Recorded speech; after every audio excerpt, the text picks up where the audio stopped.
네, 안녕하세요. 플라톤 인문학 TV 대표 강사 김성호입니다. 어, 오늘은 저는 임종석 전 청와대 비서실장이 발언한 그 통일하지 말자 이 이야기가 굉장히 화두가 되고 있는데 그것에 관한 이야기를 좀 생각을 해보기를 원합니다. 그 그저께죠. 그 임종석 청와대 비서실장, 그 문재인 정부에서 이제 비서실장을 한 사람인데 통일하지 말자 라는 발언을 해서 논란을 빚고 있어요. 그 이 말의 의미는 통일을 하지 말자는 것이 아니고 자유민주주의 통일을 하지 말자는 거예요. 정확하게 얘기하자면 자유민주주의 통일을 하지 말자는 거라. 그럼 이를 위해서 헌법에서 자유민주주의를 삭제하자 이런 이야기를 했단 말이에요. 자, 우리나라 헌법 3조 4조에 보면 자유민주주의를 통한 통일을 원칙으로 한다. 그리고 정부는 이 자유민주주의 통일 원칙 기반으로 그 정책을 입안하고 추구해야 된다. 이렇게 되어 있죠. 그러니까 결과적으로 얘기하자면 이 사람은 뭐냐면 헌법 자체를 부인하는 거죠. 인정하지 않는 거죠. 그러니까 헌법에 있는 그 자체를 부인하면서 이걸 하지 말자라고 얘기를 하니까. 얼마 전에 그 일제강점기 국정 문제를 가지고 이것이 무슨 반헌법적 사고다라고 얘기를 하는데, 사실 그거는 헌법에 대한 해석에 대한 견해 차이가 지금 나가 있는 거죠. 응?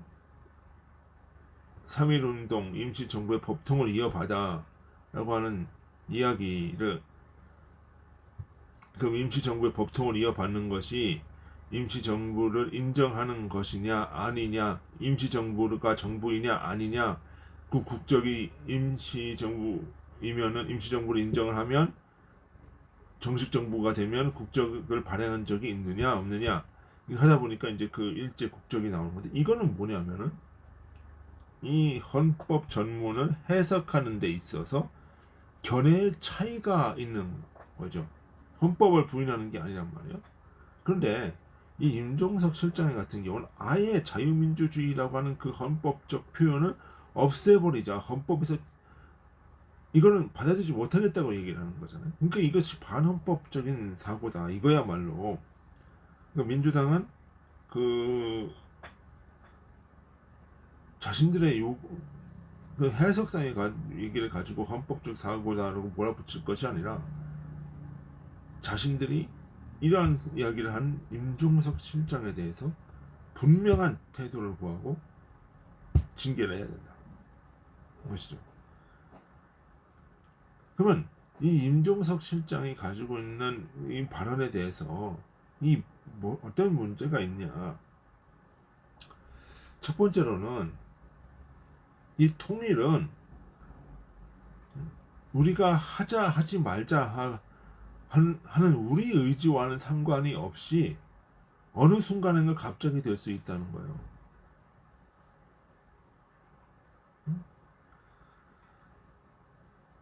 이게 이제 북한 정권이 붕괴될 수 있다라고 하는 거죠.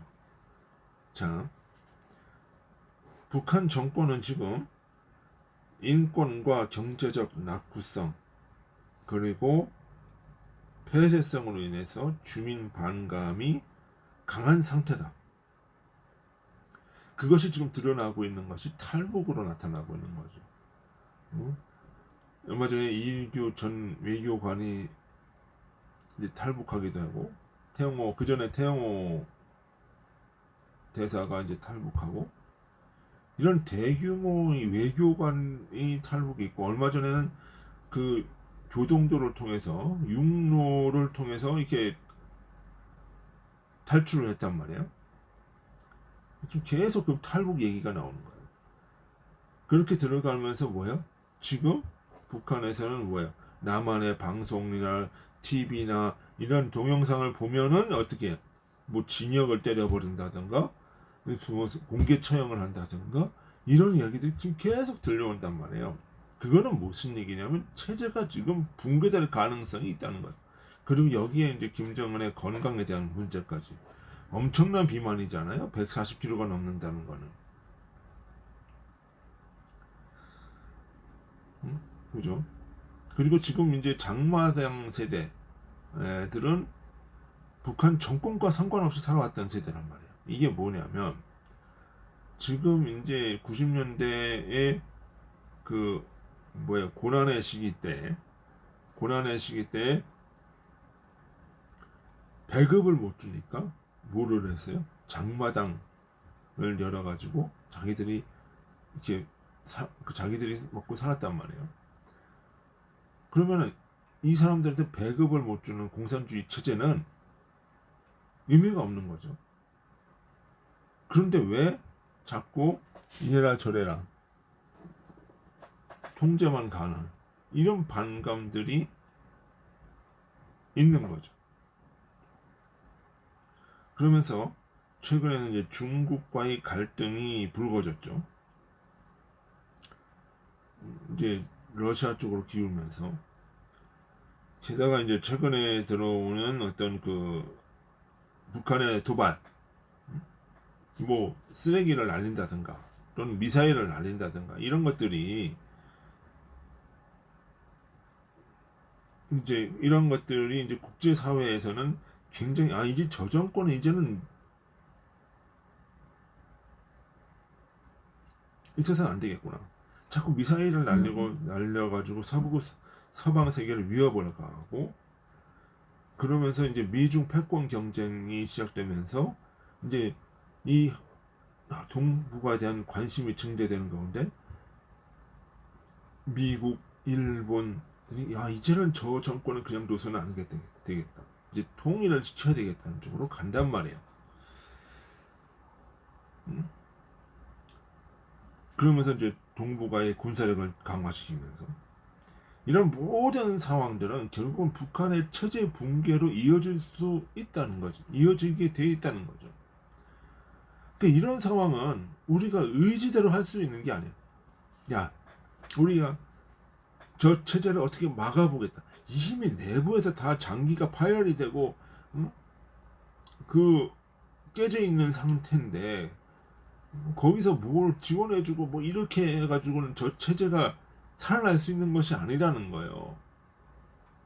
근데 본질적으로는 뭐예요? 저 체제가 바뀌어야 되는데 그렇게 바뀌기 위해서는 기득권 김정은이가 뭐예요? 권력을 내려놓게 돼 있거든. 그러니까 이 대결 구도가 끊임없이 주민들과 정권의 대결 구도가 이제 조금씩 갈등이 표면화되면서 붕괴로 갈 수밖에 없다. 그러니까 독일도 그런 형태로 갔단 말이에요. 독일도. 그래서 대규모 탈북, 그러니까 동독에서 서독으로 넘어가는 그런 탈출이 활성화되면서 결국은 동독이 무너졌잖아요. 그런 현상들이 결국은 한반도에서 나올 수 있다는 거예요. 그러니까 이거는 우리가 어떻게 막을 수 있는 것도 아니고 이건 우리가 할 수가 없단 말이에요. 동독 실질적으로 독일도 뭐예요? 그렇게 빨리 무너질 줄 몰랐단 말이에요. 통일은 갑자기 되어질 수 있는 거예요. 우리 의지와 상관이 없다는 거예요. 없을 수 있다는 거예요. 그러면 이 정권이 무너졌을 때, 북한 정권이 무너졌을 때 저걸 어떻게 해야 되겠냐? 저 북한 지역을 그 생각을 해야 되는 거죠. 그러니까 우리가 통일을 하지 말자라고 해서 통일이 안 되는 것도 아니고 통일을 하자라고 해서 되는 것도 아니에요. 이미 뭐예요? 주변 정세와 북한 내부가 이미 다 썩어 있기 때문에 그거는 언제든지 무너질 수 있다는 거지. 그거를 우리는 생각을 해야 된다는 거예요. 그럼 북한 체제가 붕괴됐을 때 어떻게 될까요? 그러면 중국이 가만히 있을까요? 중국은요, 우리 6.25 때 휴전 협상 대상국 중에 하나예요.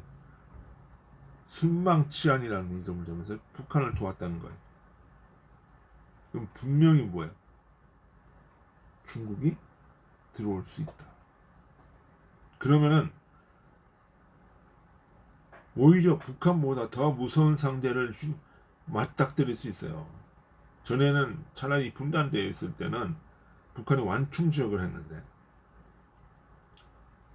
이게 북한의 체제가 갑자기 무너지고 중국이 갑자기 들어와 버리면은 이제는 직접 부딪히는 휴전선을 두고 직접 대면을 하게 된단 말이에요. 이것이 우리한테 더 큰 위협이 될 수 있단 말이에요. 그 상태를 우리가 준비를 해야 되는 거예요. 그러면 우리가 대북 방송을 하고 북한에다가 어떤 그 USB를 날리게 하면 날려주면서 북한의 실상을, 남한의 실상을 이해하게 하는 거는, 이 상태가 왔을 때 북한 주민들이 뭘 할 수 있어요? 잘못하면은 중국으로 가자고 할 수 있을 거 아니야. 근데 그거를 차단해 버리는 거지. 남한의 자유로움과 풍요로움을 봤을 때 알고 있어야 뭐야? 야, 우리가 이렇게 갈 때는 저 북한 중국으로 붙는 것보다 우리 남한 같은 동포고, 또 남한이 훨씬 더 자유로운 사회니까 글로 가는 것이 우리가 더 큰 이익이 될 수 있겠다고 생각을 하겠죠. 그러면서 뭐야? 우리가 탈북자를 받아들이는 거지. 그러니까 저 사람들 보니까 탈북자들도 우리 북한 사람들을 받아준단 말이야. 잘 해주고 받아주고 이렇게 한단 말이야. 그러면 뭐야? 우리 받아주는 쪽으로 가자. 그렇게 갈 수 있는 거잖아요.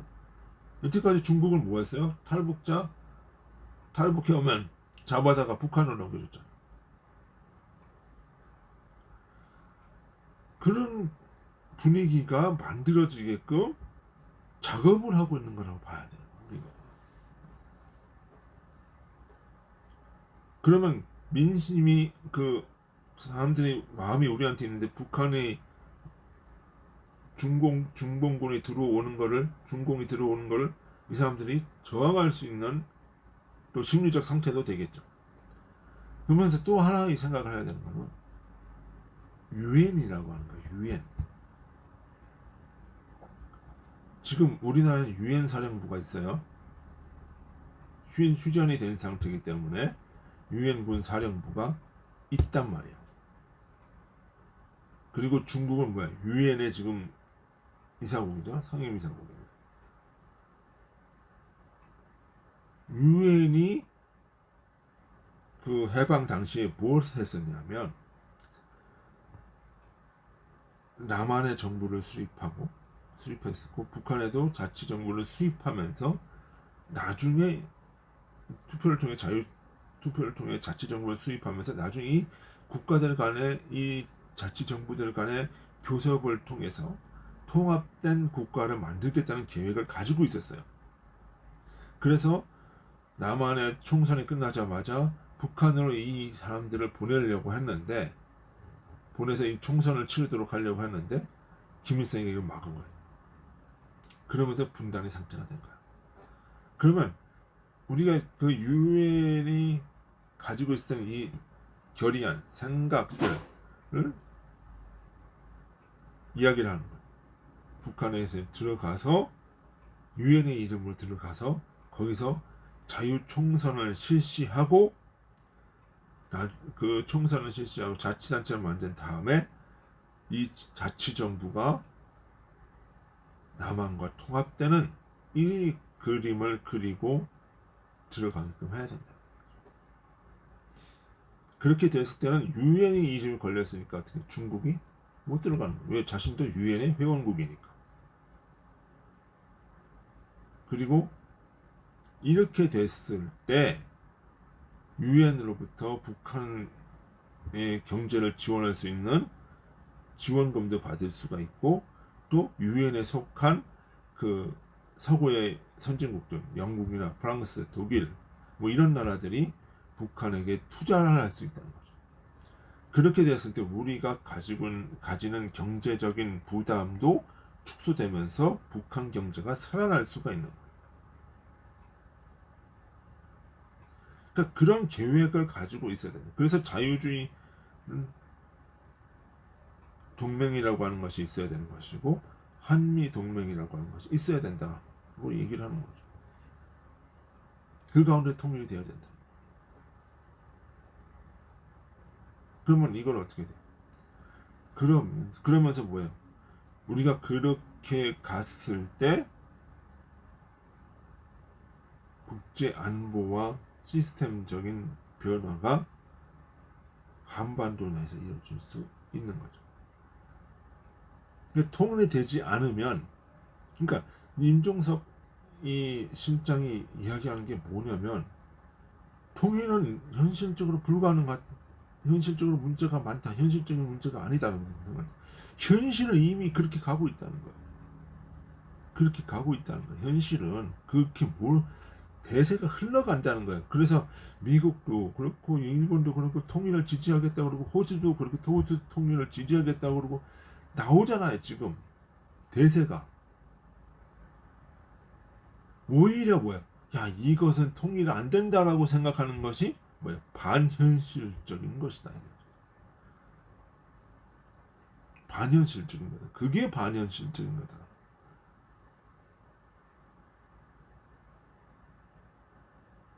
통일은요, 우리 의지와 상관없이 갑자기 올 수 있습니다. 문제는 뭐냐? 어떻게 준비를 하고, 저것이 갑자기 무너졌을 때 중공군이 오는 거를, 중공이 개입하는 걸 차단을 하고, 우리가 자유민주주의라고 하는 이 시스템으로 그대로 갈 수 있느냐?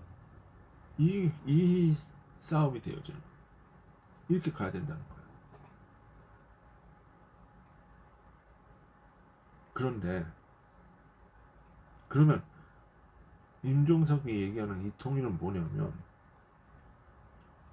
그렇게 하지 말라는 거예요. 그냥 뭐야? 북한한테 퍼주면서 정권 유지를 시켜주라는 거야. 시켜주라는 거. 그러면서 분단을 고착화시키면서 나중에 몇십 년 후에 하자고 이렇게 얘기를 하는 거야. 그런 얘기를 하고 있는 거야. 근데 우리가 우리가 북한 정권을 유지시켜준다고 해서 그 체제가 유지가 되냐? 그게 아니라는 거죠. 그게. 거기는 썩을 대로 썩었고 이미 국제사회로부터 고립된 단체고 국가고 고립된 집단이고 버틸 수가 없다는 거예요. 그리고 우리가 그만큼 그걸 막아줄 수 있는 뭐 경제적 상황도 아닌 거고.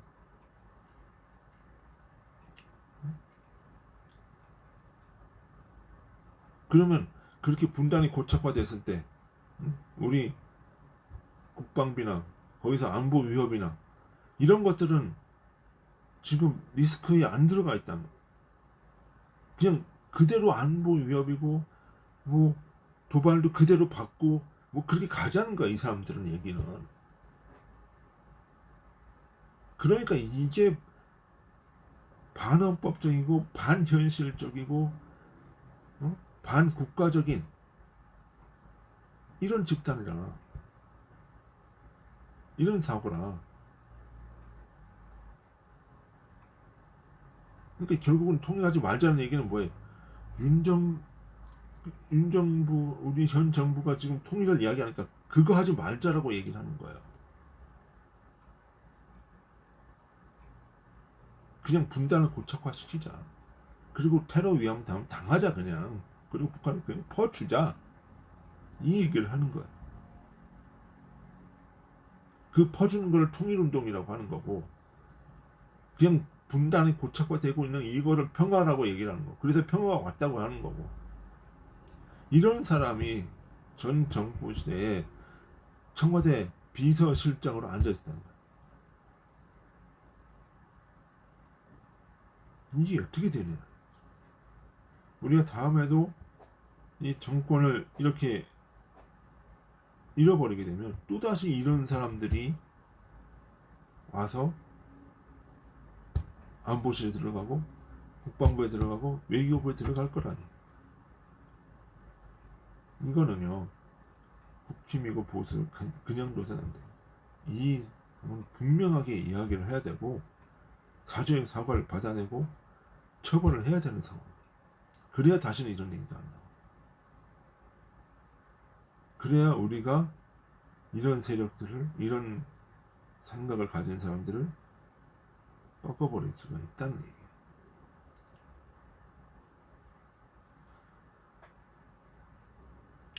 오늘은 인종석 전 청와대 비서실장의 통일 반대, 통일하지 맙시다에 대한 얘기를 해봤습니다. 이거는 결국 분단 고착화예요. 이게 반현실적이고 반헌법적인 태도라고 하는 걸 저와 여러분들이 분명하게 인식하고 자유민주주의의 통일, 이것이 현실적 대안임을 우리가 인식해야 될 것입니다. 오늘 여기까지 하겠습니다. 수고하셨습니다. 안녕히 계십시오.